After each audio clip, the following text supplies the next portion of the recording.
Now, this is a trailer or a teaser that could go one of two ways. Is this wise that they've done this? This is Rob Reiner's revisit of Spinal Tap. Now, this is Spinal Tap.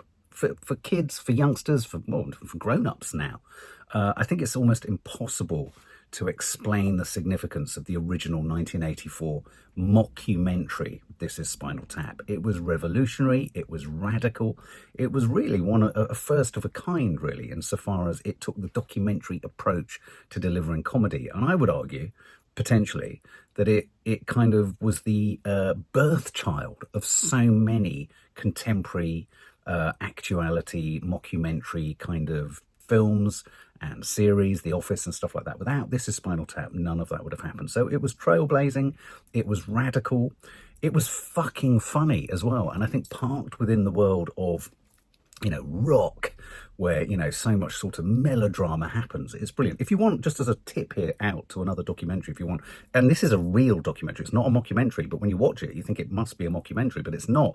That's how close to the truth This Is Spinal Tap was. Watch a documentary called Anvil, about the thrash metal band Anvil. You won't be disappointed. It's amazing. It's a real world This Is Spinal Tap. And I think that's what makes This Is Spinal Tap so good.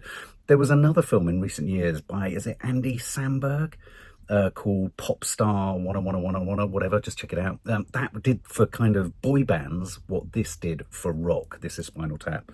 So when I heard they were making a sequel, Spinal Tap II, The End Continues, knowing that in the original film, the famous line, yeah, no, this goes up to 11, if you want it a bit louder, I moved it on from just 10 to 11.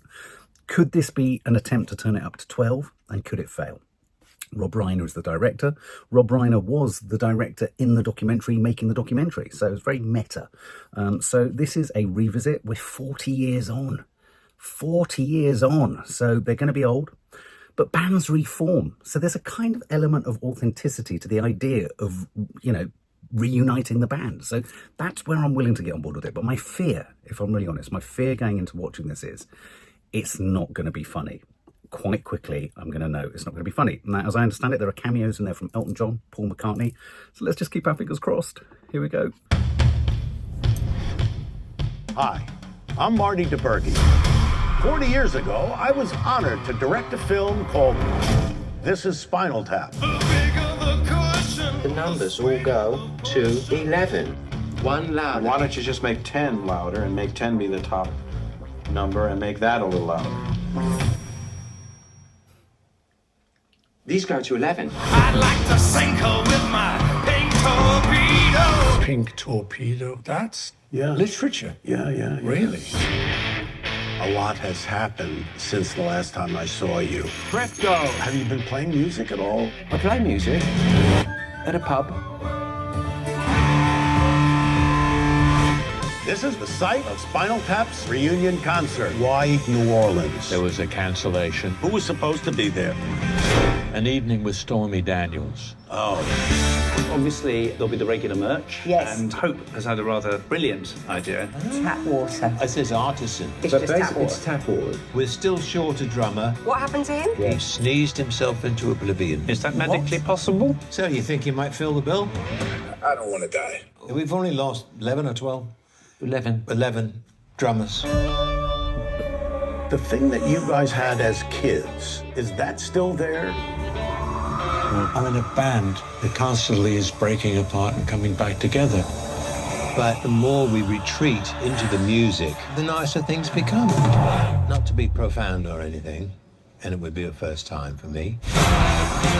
Stonehenge is a magic place where the moon doth rise with a dragon's face. Stonehenge, we are Spinal Tap. We'll go back in time to that mystic land. What we need to do is secure your legacy. If during the gig, at least one, but ideally no more than two of you were to die. Would you settle for a coma? Oh, no, that's interesting. You know? That's a great bit of thinking outside, well, the literal box, I suppose, actually. Oh, guys. Oh, guys. You know what my first thought was there? Although they were erstwhile hapless and useless and ridiculous and talentless, They had energy. Part of me just wonders whether it was a good idea to revisit, but maybe we needed to revisit 10 years ago when they had a little bit more skip in their step. It felt like they all had to stay sitting down. Nice to see Elton John in there. Nice to see Paul McCartney in there. I think it could work. I couldn't help but feel that the three original actors didn't look like they had their hearts in it. I mean, it's very hard to perform underperforming. You have to play it straight. But if you play too straight to what you are when you're really quite old, you end up just looking old. I don't know. And the problem for me, the only litmus test there really for me is I didn't really laugh. I like the idea that if you died and if you had a, that's all kind of gallows humour, but didn't really land. Oh, doesn't go to 12.